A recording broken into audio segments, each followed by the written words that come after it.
ಆತ್ಮೀಯ H16 news ಅರ್ಥಾತ್ ಸಿದ್ದರಾಮಯ್ಯ ಸ್ವಾಗತ. ನಾನು ನಿಮ್ಮ ಆಯತ ಮಲ್ಲಪ್ಪ ಜೋತವ್ರ. ಆತ್ಮೀಯರೇ, ಈ ಕೊಲೆ ಸುಲಿಗೆ ಸುಳ್ಳು ಹೇಳುವಂಥದ್ದು, ಗಂಡನ್ನು ಕೊಲೆ ಮಾಡಿಸುವಂಥದ್ದು ಅಥವಾ ಹೆಂಡತಿನ ಕೊಲೆ ಮಾಡಿಸುವಂಥದ್ದು ನಾವು ನಿರಂತರವಾಗಿ ನೋಡ್ತಾನೆ ಇರ್ತೀವಿ. ನೋವು ಆಗ್ತದೆ. ಯಾಕೆ ಈ ಸೊಸೈಟಿ ಹಿಂಗೆ ಆಗಲಿಕ್ಕತ್ತದ? ನಮ್ಮ ಸಮಾಜ ಯಾಕಪ್ಪ? ನಮ್ಮಲ್ಲಿ ಧಾರ್ಮಿಕ ಕಥೆಗಳು ಸಾಕಷ್ಟು ಇದ್ದಾವೆ. ಪತಿಯೇ ಪರದೈವ ಅಂತ ಹೇಳುವಂಥ ಸಂಸ್ಕೃತಿ ನಮ್ಮಲ್ಲಿದೆ. ಪುರುಷ ಪ್ರಧಾನ ಸಮಾಜದ ಎಲ್ಲರೂ ಒಂದು ತೆಕ್ಕೆಯಲ್ಲಿ ಮನುಸ್ಮೃತಿ ಹೇಳೋದು ಇವತ್ತಿನವರೆಗೂ ಒಬ್ಬರೊಬ್ರು ಕಾಯ್ಕೊಳ್ಳುವಂಥ ಮಾಡ್ಕೊಂಡು ಹೋಗುವಂಥದ್ದು ನಮ್ಮ ಸಂವಿಧಾನ ಇಬ್ಬರು ಸಮಾನವಾದ ಹಕ್ಕನ್ನು ಕೊಟ್ಟಂಥದ್ದು ಅದ. ಇದೆಲ್ಲ ಇದ್ದು ಈ ಘಟನೆಗಳು ಯಾಕೆ ಆಗ್ತಾ ಇದ್ದಾವೆ? ನಮ್ಮ ಯಾವುದೇ ಧರ್ಮ ಇರಲಿ, ಹಿಂದೂ ಇರಲಿ, ಮುಸಲ್ಮಾನ್ ಇರಲಿ, ಕ್ರಿಶ್ಚಿಯನ್ ಇರಲಿ, ಯಾವುದೇ ಇರಲಿ, ಸಹಜವಾಗಿಯಪ್ಪ ಏನು ನಿಮಗೆ ಗೊತ್ತದ ಏನಪ್ಪ ಅಂತಂದ್ರೆ ಕೊಲೆ ಅನ್ನೋದು ನಿಷಿದ್ಧ. ಮತ್ತು ಅದರಲ್ಲಿ ನಮ್ಮ ಬಸವಣ್ಣವ್ರ ವಚನ ನೀವು ನೋಡಿದಿರಿ ಏನಪ್ಪ ಅನೇಕ ಸಲ ಬಂದು ಹೋಗಿಬಿಟ್ಟದ. ಈ ವಿಷಯದಲ್ಲಿ ಎಲ್ಲ ಧರ್ಮಗಳು ಒಂದು ರೀತಿ ಹೇಳ್ತಾ ಇದ್ದಾವೆ. ಕಾಮ ಕ್ರೋಧ ಮದಮತ್ಸರಾದಿಗಳನ್ನು ಗೆಲ್ಲಬೇಕು, ಪ್ರಾಮಾಣಿಕವಾಗಿರಬೇಕು, ನ್ಯಾಯಯುತವಾಗಿ ಬದುಕು, ಇಷ್ಟೆಲ್ಲ ಕಲಿಸಿ ಹೇಳಿ ಹೇಳಿ ಹೇಳಿ ಕೀರ್ತನಕಾರ ಹೇಳ್ತಾರೆ. ನಮ್ಮ ಇದರಲ್ಲಿ ಸಾಕಷ್ಟು ಬರ್ತದೆ. ಆದರೂ ಇವೆಲ್ಲ ನಡೀತಾ ಇರ್ತಾವೆ. ಇಲ್ಲಿ ನೋಡ್ರಿ, ನಮ್ಮ ಅಥಣಿ ತಾಲೂಕಿನ ನಮ್ಮ ಕೆಳೆಗಾಂವ್ ಗೊತ್ತದ ನಿಮಗೆಲ್ಲರಿಗೂ. ಕೆಳೆಗಾಂವ್ ಬಸವಣ್ಣನ ಒಂದು ಏನಪ್ಪ ಅಂತಂದ್ರೆ ದೇವಸ್ಥಾನ, ದೊಡ್ಡ ಪ್ರಸಿದ್ಧ. ಆ ಊರಲ್ಲಿ ಒಂದು ಘಟನೆ ನಡೆದದ. ಅದರಲ್ಲೂ ಮುಖ್ಯವಾಗಿ ಅಲ್ಲಿ ಚಂದ್ರಕಾಂತ್ ಶಿವಪೂಜಿ ಅನ್ನುವಂಥವ್ರು ಕೊಲೆ ಆಗಿಬಿಟ್ಟದ. ಪಾಪ ಮಾಡಿದವರು ಯಾರು ಅಂತಂದ್ರೆ ರೇಣುಕಾ ಶಿವಪೂಜಿ ಅಂದ್ರೆ ಅವರ ಹೆಂಡತಿ ಅಂಥೇಳಿ ಪೊಲೀಸ್ ರಿಪೋರ್ಟ್ಗಳು ಹೇಳ್ತಾ ಇದ್ದಾವೆ. ಇದು ಕಾರಣ ಏನಪ್ಪ ಅಂದ್ರೆ ತನ್ನ ಗೆಳೆಯ ಮಹಾಂತೇಶ್ ಧನಾಳೆ ಇವನ ಸಲುವಾಗಿ. ಈ ಮಹಾಂತೇಶ್ ಧನಾಳೆ ಚಂದ್ರಕಾಂತ್ ಪೂಜಾರಿ ದೋಸ್ತ ಹಿಡ್ಕೊಂಡು ಮನೆಗೆ ಬರ್ತಾ ಹೋದಂಗೆ ಅವಳನ್ನು ಗೆಳೆಯನ ಹೇಳ್ತಂದ್ರೆ ತಂಗಿ ಅಥವಾ ಅಕ್ಕ ಹಿಂಗೆಲ್ಲ ಟ್ರೀಟ್ ಮಾಡ್ಬೇಕಾಗಿ ನಮ್ಮನ್ನು ಕಲಿಸ್ತದ. ಹಂಗೆ ಛಲ ಬೇಕು ಶರಣಂಗೆ ಪರಧನವನೊಲ್ಲೆಂಬ, ಛಲ ಬೇಕು ಶರಣಂಗೆ ಪರಸತ್ಯನೊಲ್ಲೆಂಬ ಇದು ಅದ್ಭುತವಾಗಿ ಹೇಳ್ತಾ ಇದ್ದಾರೆ. ಇದೆಲ್ಲ ಕೇಳಿದ್ರು ಸಹಿತ ನಮ್ಮ ಮನಸ್ಸುಗಳು ಯಾಕೆ ಬದಲಾಗ್ತಾ ಇಲ್ಲ? ಏನಿದು ಕಾಮದ ಆಟ? ಯಾಕೆ ಮಾತ್ರ ನೀವು ಚರ್ಚೆ ಮಾಡ್ತಾ ಇದ್ದೀನಿ ಅಂದರೆ, ಒಂದು ಸಣ್ಣ ಹಳ್ಳಿದು ನಮ್ಮ ಕೆಳೆಗಾಂವ್, ಅಲ್ಲಿಂದ ಒಂದು ಘಟನೆ ನಡೆದ. ಇದು ಕಾರಣ ಏನಪ್ಪ ಅಂತಂದ್ರೆ ಇಬ್ಬರ ಮಧ್ಯದ ಪ್ರೀತಿ, ಅನೈತಿಕ ಪ್ರೀತಿ ನಾವು ಕರಿತೀವಿ. ಅವರಿಬ್ಬರಲ್ಲಿ ನೈತಿಕ ಇರ್ಬೋದು, ಅವ್ರು ಆ ರೀತಿ ತಿಳ್ಕೊಂಡಿರ್ಬೋದು. ಆ ಮದ್ದರೆ ಇತಿಹಾಸ ಸಾಕಷ್ಟಾಗಿದೆ ಇಂಥವೆಲ್ಲ. ಆದ್ರೆ ಈ ಘಟನೆಗಳು ಮೇಲೆ ಆಗ್ತಾ ಇದ್ದಾವೆ. ಇದು ಒಂದಲ್ಲ, ಇವತ್ತಿಂದಲ್ಲ ಘಟನೆ. ಇದು ಮತ್ತು ದಿನನಿತ್ಯ ನೋಡ್ರಿ ಇಂಥವು ಬಂದೇ ಬರ್ತಾವೆ. ಇವು ತಡೆಯೋದು ಹೆಂಗಂತ ಅದರಲ್ಲೂ ಮುಖ್ಯವಾಗಿ ಇವತ್ತು ನಾವು ನೋಡ್ತಾ ಇದ್ದೀವಿ. ಒಂದು ಕಾಲಕ್ಕೆ ನಾವು ಹೇಳ್ತಿದ್ವಿ, ನಮ್ಮ ಹಿರಿಯರು ಹೇಳ್ತಿದ್ರು ನಮಗೆ, ನಾಟಕ ಬಂದ, ಈ ಸಿನಿಮಾ ಬಂದು ನಮ್ಮನ್ನು ಹಾಳು ಮಾಡಿದ್ವು ಅಂತೇಳಿ. ಅದಕ್ಕೆ ಪೂರ್ವದಲ್ಲಿ ಇಂಥ ನೋಡಿದವಲ್ರಿ ಇತಿಹಾಸದಲ್ಲ. ಇದಕ್ಕೆ ಕಾರಣೇನು?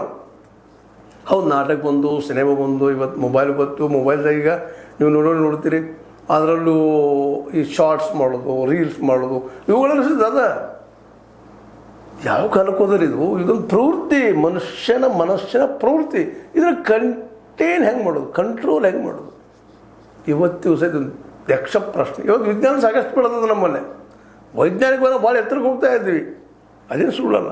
ಆದರೆ ಈ ಮಾತುಗಳು ಇದು ಕಾರಣ ಏನಂದರೆ, ನಾವು ಭಾಷೆ ಈ ಮಾತು ಹೇಳ್ತೀವಿ ನಾವು, ಶಿಕ್ಷಣ ಪ್ರತಿಯೊಬ್ಬರು ಸಿಗಬೇಕು. ಅದರಲ್ಲಿ ಶಿಕ್ಷಣ ಸಿಕ್ಕರೆ ಎಲ್ಲರೂ ಶುದ್ಧ ಆಗ್ತಾರ, ಪವಿತ್ರ ಆಗ್ತಾರ ಅಂತ ಒಂದು ಮಾತು ಬರ್ತದಿಲ್ಲ ಅಂತಲ್ಲ.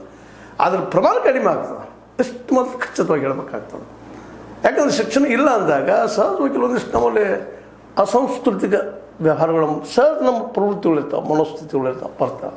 ಶಿಕ್ಷಣ ಇದೆ ಒಂದು ಕಡಿವಾಣ ಹಾಕುವಂಥದ್ದು ಬರ್ತದೆ. ಯಾಕಂದರೆ ಇವತ್ತು ಬಸವಣ್ಣನ ಓದಲಿ, ಟಾಲ್ಸ್ಟಾಯ್ನ ಓದಲಿ, ಮತ್ತೊಬ್ಬನ ಓದಲಿ, ಇನ್ನೊಬ್ಬ ಮಹನೀಯರನ್ನು ಓದಲಿ, ಅನೇಕ ಧರ್ಮಗಳನ್ನ ಓದಲಿ, ಅವರೆಲ್ಲ ಏನು ಹೇಳ್ತಾ ಇರ್ತಾರಪ್ಪ ಅಂತಂದ್ರೆ ಇದು ಮಾಡಬೇಡ್ರಪ್ಪ ಅಂತ. ಆದ್ರೆ ನಮ್ಮಲ್ಲಿ ಓದೋ ಪ್ರವೃತ್ತಿ ಕಡಿಮೆ, ಕೇಳೋ ಪ್ರವೃತ್ತಿ ಕಡಿಮೆ. ಕೇಳಿದ್ರು ಸಹಿತ ಈ ಕಿವಿಯಿಂದ ಕೇಳೋದು, ಈ ಕಿವಿಯಿಂದ ಬಿಟ್ಬಿಡುವಂಥದ್ದು. ಅದಕ್ಕೆ ಇವತ್ತು ಬೆಳಗಿದ ತಕ್ಷಣ ನೋಡಿದ ತಕ್ಷಣ ನಿಮ್ಮ ಜೊತೆ ಮಾತಾಡಬೇಕು ನಮ್ಮೆಲ್ಲ ಪ್ರೇಕ್ಷಕರ ಜೊತೆಗೆ. ಯಾಕಂದ್ರೆ ಪ್ರೇಕ್ಷಕರು ಅನೇಕಿಂತ ಅವ್ರವ್ರ ಮಿತ್ರರು ಮತ್ತು ಯಾರು ಅಂತ ತಪ್ಪುಗಳು ಮಾಡ್ತಾ ಇರ್ತಾರೆ. ನೀವು ನೋಡ್ತಾ ಇರ್ತೀರಿ ಪ್ರತಿಯೊಂದು ಹಳ್ಳಿಯಲ್ಲೇ, ಪ್ರತಿಯೊಂದು ಊರಲ್ಲೇ ಇಂಥವ್ರು ನಡೀತಾ ಇರ್ತಾವೆ. ಇದು ಆಗಬಾರ್ದು ಅನ್ನೋದು ಒಂದೇ. ಏನಪ್ಪ ಅಂದ್ರೆ ನಾವು ನೀವೆಲ್ಲರೂ ಒಳ್ಳೆಯ ಶಿಕ್ಷಣ ಪಡ್ಕೊಂಡು ನೈತಿಕತೆ ಅನ್ನೋಕ್ಕಿಂತಲೂ ಕೂಡಿ ಪ್ರೀತಿಯಿಂದ ಬದುಕೋದಷ್ಟೇ ವಿನಃ ಇನ್ನೊಬ್ಬರು ಹೆಣ್ಣರ ಜೊತೆಗೆ ನಾವು ಪ್ರೀತಿ ಮಾಡೋದು ತಪ್ಪಂತಲ್ಲ. ಆದರೆ ಇನ್ನೊಬ್ಬರ ಹೆಣ್ಣರು ಇನ್ನೊಬ್ಬರ ಬದುಕಿನ ಕೈ ಹಾಕೋದು ಅಥವಾ ಇನ್ನೊಬ್ಬರ ಗಂಡನ ಕೈ ಹಾಕುವಂಥ ಕೆಲಸಗಳು ಯಾಕೆ ಬರ್ತಾವೆ ಅನ್ನೋದಕ್ಕೆ ಒಂದು ವೈಜ್ಞಾನಿಕವಾಗಿ ಚಿಂತನೆ ನಡೆಯುವಂಥದ್ದು ಸಾಮಾಜಿಕ ಚಿಂತನೆ ನಡೀತಾ ಆಗಬೇಕಾಗಿದೆ. ಯಾಕೆಂದರೆ ಇದರ ಅರ್ಥ ಏನಪ್ಪ ಅಂತಂದ್ರೆ ನಾವು ಸಾಂಸ್ಕೃತಿಕವಾಗಿ ಆಗಿರ್ಬೋದು, ಧಾರ್ಮಿಕವಾಗಿ ಆಗಿರ್ಬೋದು, ವೈಜ್ಞಾನಿಕವಾಗಿ ಆಗಿರ್ಬೋದು, ವೈಚಾರಿಕವಾಗಿ ಆಗಿರ್ಬೋದು ನಾವು ಸೋತೋದೀವಿ ಈಗ ಈ ಇಂಥ ಗಂಟೆ ಆಗೋದು ನೋಡಿದ್ರೆ, ಅದರಲ್ಲೂ ಇಂಥ ಅನೈತಿಕ ಘಟನೆಗಳಾಗೋದು ನೋಡಿದಂತೆ ನಾವು ಸೋತಿದ್ದೀವಪ್ಪ ಎಲ್ಲೋ ಅಂತೇಳಿ. ಇದಕ್ಕೆ ಕಾರಣ ಬಹುಶಃ ಇಲ್ಲಿ ನೋಡಿದ್ರೆ ಆ ವ್ಯಕ್ತಿಗಳು ನೋಡಿದ್ರೆ ಬಹಳಷ್ಟು ದೊಡ್ಡ ಪ್ರಮಾಣದ ಕಲ್ತವ್ರಲ್ಲ ಅಂತಲ್ಲ, ಹಾಗೆ ಕಲ್ತವ್ರು ಮಾಡೋದಿಲ್ಲಂತೂ ಅಲ್ಲ, ಆದರೆ ಪ್ರಮಾಣ ಕಡಿಮೆ ಇರ್ತೈತೆ ಅನ್ನೋದು ಈ ಸಂದರ್ಭದಲ್ಲಿ ಮತ್ತು ಹೇಳೋ ಪ್ರಯತ್ನ ಮಾಡ್ತಾ ಇರ್ತೇನೆ. ಅದಕ್ಕಾಗಿ ಈ ಸಂದರ್ಭ ನಮ್ಮ ವಾಹಿನಿ ಮೂಲಕ ತಮ್ಮಲ್ಲಿ ರಿಕ್ವೆಸ್ಟ್ ಮಾಡೋದೇನಪ್ಪ ಅಂದರೆ ಇಂಥ ಘಟನೆಗಳಾಗದಂಗೆ ಪ್ರತಿಯೊಬ್ಬರು ಜಾಗೃತಿ ವಹಿಸಬೇಕಾಗಿದೆ. ಮತ್ತು ಇನ್ನೊಂದು ಈ ಪರಿಸರದ ಮೇಲೆ ಸುತ್ತ ನಡೀತಿರೋಂಥ ಘಟನೆಗಳ ಮೇಲೆ ಇಂಥ ಮನೋವೃತ್ತಿಗಳು ಬೆಳೀತಾ ಇರ್ತಾವೆ, ಅದೇನು ಸುಳ್ಳು ಅಂತ ಏನಲ್ಲ. ಅದಕ್ಕಾಗಿ ನಮ್ಮ ಸಮಾಜ ರಚನೆ ಮಾಡೋದು ಭಾಳ ಎಲ್ಲ ಸಮಾಜಗಳು ಮದುವೆ ಅನ್ನುವಂಥ ಒಂದು ದಿಗ್ಬಂಧನ ಹಾಕಿದ್ದಾರೆ. ಆದರೆ ಈ ಮದುವೆ ಮಾಡೋ ಸಂದರ್ಭದಲ್ಲೇ ಒಂದು ಹಿರಿಯರಾದಂಥವ್ರು ಒಂದು ಗಮನಿಸ್ಬೇಕಾಗಿದ್ದೇನಪ್ಪ ಅಂತಂದ್ರೆ ನಿಜವಾಗಿಯೂ ಆರ್ಥಿಕವಾಗಿ ಬಲಿಷ್ಠ ಜ್ಞಾನ, ನಿಜವಾಗಿಯೂ ಇದಕ್ಕಿಂತ ಭಾಳ ಮಹತ್ವದ ಏನಂದರೆ ಒಬ್ಬ ಹೆಣ್ಣಿಗೆ ಒಂದು ಗಂಡಿಗೆ ಹೆಣ್ಣು ಹೆಣ್ಣಾಗಿರ್ಬೇಕು, ಗಂಡು ಗಂಡಾಗಿರ್ಬೇಕು. ಈ ಮಾತನ್ನು ಯಾಕೆ ಹೇಳ್ತಾನೆ ಅಂತಂದ್ರೆ ಅವು ಇಲ್ಲದೆ ಹೋದ್ರೆ ಗಂಡ ಇಲ್ಲದೆ ಸೆಕೆಂಡಿನೋ ಮತ್ತೇನೋ ಇದ್ದರೆ ಅಲ್ಲಿ ಸ್ಟಾರ್ಟ್ ಆಯಿತು. ಎರಡು ಗಂಡಾಗಿದ್ದುಕೊಂಡು ಜೊತೆಗೆ ಆರ್ಥಿಕವಾಗಿ ತನ್ನ ಹೇಳ್ತೇನೆ ತನ್ನ ಮಕ್ಕಳನ್ನ ಸೊರುವಂಥ ಒಂದು ವ್ಯಕ್ತಿ ಇದ್ದಪ್ಪ ಅಂತಂದ್ರೆ ಅಂಥವನಿಗೆ ಒಬ್ಬ ಯೋಗ್ಯ ಹೆಣ್ಮಗಳನ್ನ ಒಟ್ಟು ಮದುವೆ ಮಾಡೋದ್ರಲ್ಲಿ ಎರಡು ಮಾತೇ ಇಲ್ಲ. ಎಲ್ಲರೂ ಅದನ್ನ ಮಾಡ್ತಾರೆ ಪಾಪ, ಯಾವ ತಂದೆ ತಾಯಿನೋ ಪಾಪ ಯಾವ ಕೊಟ್ಟು ಮದುವೆ ಮಾಡಿಸು ಅಂತ ಇರೋದಿಲ್ಲ. ಬಟ್ ಇದೊಂದು ಏನದಲ್ಲ ಗಂಡು ತಾನೋ ಅಥವಾ ಹೆಂಗೆ ಇರಲು ತಾನ ನಗಿ ಬರ್ತದೆ. ಬಟ್ ಇದು ಫ್ಯಾಕ್ಟ್ ರೀ, ಹೆಣ್ಮಕ್ಕಳಲ್ಲಿ ನಾವು ಭಾಳ ಕಡಿಮೆ ರೆಸ್ಟ್ ಆಫ್ ದ ರೇರ್ ಸುಗಡ್ಯಾರು ಅಂತ ಬರ್ತಾರೆ. ಅಲ್ಲದು ಹೆಣ್ಣು ಅಲ್ಲ ಗಂಡು ಅಲ್ಲ ಅಂತಂದ್ರೆ ಅಂಥದ್ದು ಹೇಳಲಿಕ್ಕೆ ಆಗೋದಿಲ್ಲ, ಯಾರ ಮುಂದೆ ಹೇಳಲಿಕ್ಕೆ ಆಗೋದಿಲ್ಲ. ಗಂಡಸರಲ್ಲಂತ ನಾವು ಈಗ ನೋಡ್ತಾ ಇದ್ದೀವಿ ಕೈ ಬೀಸಿ ನಡೆಯುವಂಥ ಪಾಪ ಮಂಗಳಮುಖಿಯರು ನಾವು ಅಂಥವ್ರದ್ದು ಹೇಳಿದಾಗ ಇಂಥವೆಲ್ಲ ಘಟನೆ ಭಾಳ ಆಗ್ತಾವೆ. ಮತ್ತು ಅದಕ್ಕೂ ಆರ್ಥಿಕವಾಗಿ ಇದು ಬಹಳ ಮಹತ್ವದಿಲ್ಲ. ಯಾಕಂದ್ರೆ ಮಾರ್ಕ್ಸ್ ಹೇಳೋದು ಮತ್ತೊಂದು ಹೇಳ್ತಾ ಇರ್ತದೆ ನಿಮಗೆ, ಅರ್ಥವ್ಯವಸ್ಥೆ ಎಲ್ಲ ಸಮಸ್ಯೆಗಳಿಗೆ ದೊಡ್ಡ ಸಮಸ್ಯೆಗಳು ಮ್ಯಾಕ್ಸಿಮಮ್ 99% ಸಮಸ್ಯೆಗಳಿಗೆ ಅರ್ಥನ ಕಾರಣ, ಇನ್ನು 1% ದೈಹಿಕ ಕಾರಣ, ದೈಹಿಕ ದೋಷ, ಅವೆಲ್ಲ ನಾವು ಚೆಕ್ ಮಾಡಿ ಮದುವೆ ಮಾಡಬೇಕು. ಇದನ್ನೆಲ್ಲ ಪಾಲಿಸ್ಬೇಕಾಗಿದೆ.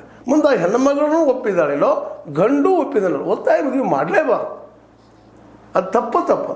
ಮುಖ್ಯ ಮೊದಲು ಒಪ್ಪಬೇಕಾಗದವರು ಜಾತಿ ಕುಲ ಧರ್ಮ ನೋಡೋ ಅವಶ್ಯಕತೆ ಇಲ್ಲ. ಹೆಣ್ಣು ಮಗಳು ಮೊದಲು ಕೇಳ್ಕೋಬೇಕು. ಯಾಕಂದ್ರೆ ಹೆಣ್ಮಕ್ಳಲ್ಲಿ ಒಂದು ನಾಚಿಕೆ ಸ್ವಭಾವ ಇರ್ತದೆ, ಹೇಳ್ಕೊಳ್ಳೋಂಥದ್ದು ಇರೋದಿಲ್ಲ. ಆ ಹೆಣ್ಣು ಮಕ್ಕಳಿಗೆ ಹೌದು ಒಪ್ಪಿಗೆದಾರ ನಾವು ಅವನ ಜೊತೆ ಬಾಳೆ ಮಾಡ್ತೀವಿ ಮತ್ತು ಅವ್ನು ಅದಕ್ಕೆ ಮೊದಲು ನಾವು ಹೊಟ್ಟೆಗೆ ಹಾಕುವಷ್ಟಾದ್ರೆ ಆರ್ಥಿಕ ಸಬಲದಾನ ಇಲ್ಲ ಅದನ್ನ ನೋಡಿಕೊಂಡು ಜೊತೆಗೆ ಗಂಡು ಮಕ್ಕಳಲ್ಲಿ ವಿಚಾರ ಮಾಡಬೇಕು. ಅವನೇನಾದರೂ ಮಂಗಳಮುಖಿ ಅದಾನ ಮತ್ತೇನೋ ಅದಾನ ಅನ್ನುವಂಥದ್ದು. ವಿಶೇಷವಾಗಿ ಗಂಡು ಮಕ್ಕಳಲ್ಲಿ ದೋಷ ಭಾಳಷ್ಟು ಕಾಣ್ತೀವಿ.